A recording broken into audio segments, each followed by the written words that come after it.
Iraq, to the world in recent decades, known as a place of conflict, a place of war, a place of division, a place so desperate. To me, Iraq is a place of my origin, the birthplace of civilization, a place of history and heritage, a place of suffering but courage, a place of hope for peace. Welcome to Nasiriyah, a city like many others in Iraq, split by a flowing river. It belongs to Dhiqa province, from which my roots date back. The province is home to the biblical land of Ur, the birthplace of Abraham, and one of the World Heritage Sites, the beautiful Marsh Arabs.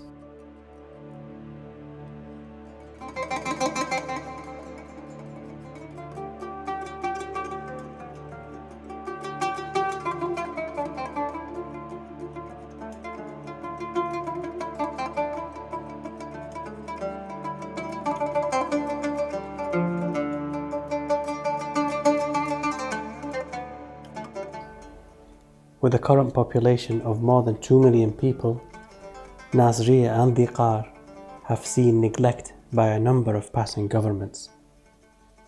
In 2003, I saw an opportunity to help rebuild this suffering nation.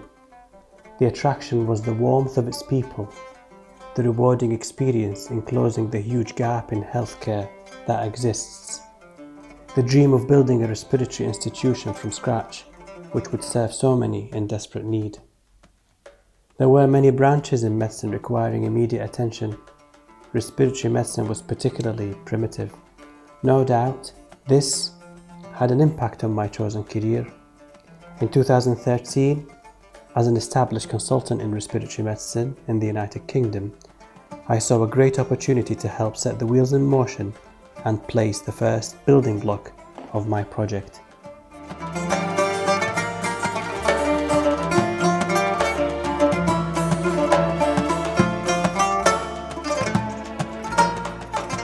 In April 2015, saw the birth of the first National Respiratory Centre. There was great excitement, great expectation. Top of the range pulmonary function lab, along with pulmonary interventional theatres. The aim of this project was to create a catalyst that would help advance this branch. However, austerity, corruption and mismanagement meant that the excitement was short-lived. The lack of funding and support created a great uncertainty, clearly indicating a fragile project and unsustainable model for the future. This young chap is somebody who has political mass. He lives in another part of Iraq, in the northern part of Iraq called Mosul. And you've probably heard in the news that there's been a lot of problems about Mosul, etc. So I've arranged for him to come all the way to Nasiriyah for me to do image-guided biopsy.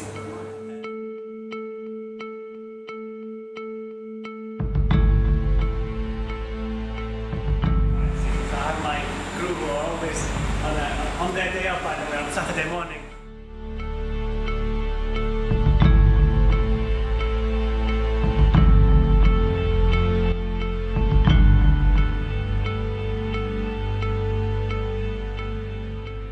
My family and I had mixed feelings about what we should do next.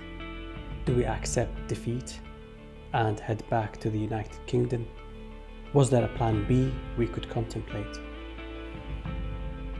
In August 2015, we agreed to face the upcoming challenge with courage, knowing the adversary we would face required much tenacity. Born and bred in the NHS in the UK, I had mixed feelings about stepping into the private sector in Iraq. The reality was that most healthcare consultations took place in the private sector.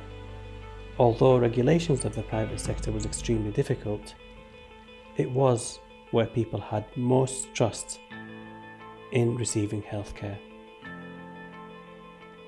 I set out with a number of unique individuals a feasibility study to set up a respiratory service befitting the people of Iraq.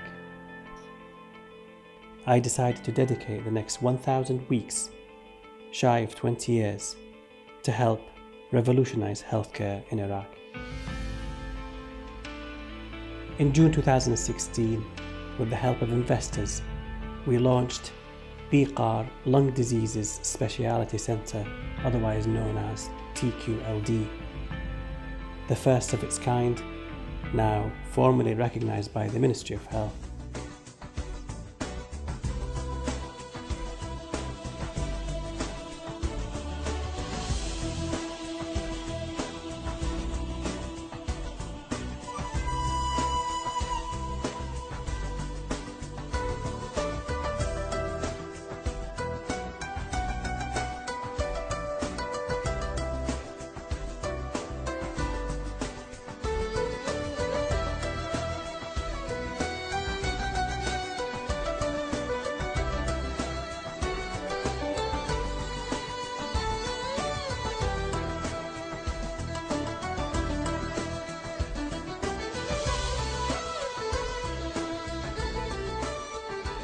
أسعار مناسبة إن شاء الله لأبناء محافظتنا وأبناء بلدنا مقارنة بالمراكز الأخرى، وعندنا أيضا توأم ويا المؤسسة الحكومية للناس المتعففين حتى نقدر نساهم أيضا بالأسعار تكون في شيء جاذب لهم. المهم بالنسبة لنا هو الدقة بالتشخيص حتى المريض يوقع على العلة الصحيحة ونعطيه العلاج المناسب. مركز فريد من نوعه بالعراق، وأعتقد بالمنطقة العربية يعني.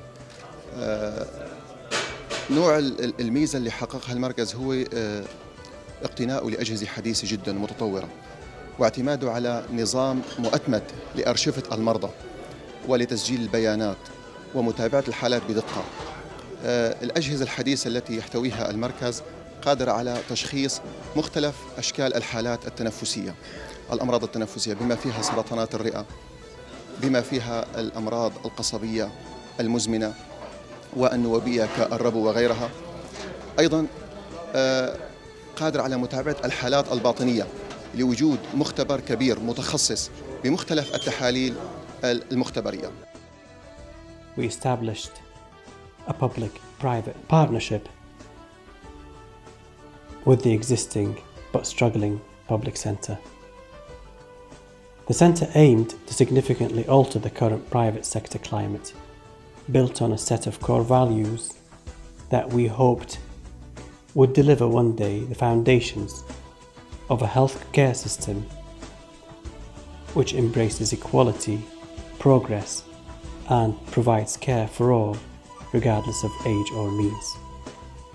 A system that would stand the test of time as demands on the services grew.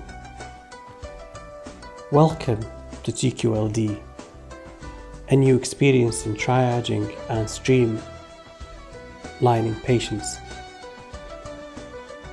An advanced hospital information system that not only keeps a detailed digital clinical case record for our patients, but also allows for digital prescriptions, a database for research, and an inbuilt queuing system, with the vast majority of patients enjoying a one-stop clinic journey experience.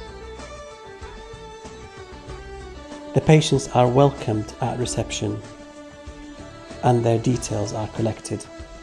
They then pass to the triaging system to determine basic bedside observations in order to triage the patients based on clinical stability and need. They then consult the team of doctors, often reviewed by more than one doctor in a friendly and teaching environment. Those who require tests are entered into the system, which allows their smooth journey around the centre in order to complete the results and close the loop by returning to the doctors to discuss their diagnoses and management. A small proportion need more advanced procedures such as bronchoscopy, which is a camera test with a light at the end to view the bronchial tree, or pleuroscopy, which is a camera test with a light at the end to view any collections outside the lung. The twin centres now employs more than 70 members of staff, senior doctors, junior doctors, nursing staff, pharmacists, technicians, engineers, and other professions allied to medicine. It has opened its doors to a catchment area of a staggering 15 million people when looking at all the neighbouring provinces in the southern region of Iraq. It now even attracts patients from the most northern parts of Iraq, such as Mosul and Zakhu, having to travel by plane to reach the centre in the south. In December 2017, the team managed to serve 4,000 patient episodes, albeit exhausting, but equally satisfying. Many people of Iraq don't hold much hope for a bright future ahead. To me, the journey thus far has been full of trials and tribulations.